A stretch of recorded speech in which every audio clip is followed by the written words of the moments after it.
বন্ধুরা, আজকে মঙ্গলবার নিরামিষ লাঞ্চের মেনুতে কি কি এনেছি দেখুন।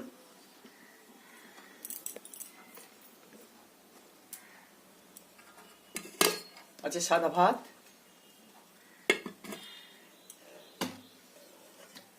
তার সঙ্গে রয়েছে সয়াবিন আলু পটল দিয়ে একটা মাখামাখি করে তরকারি,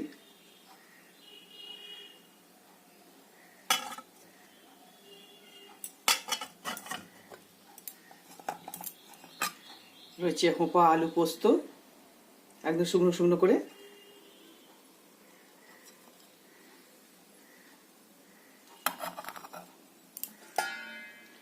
রয়েছে পনির আলু দিয়ে একটা তরকারি, আজকে আর ডাল করিনি, আর রয়েছে চালতা চাটনি।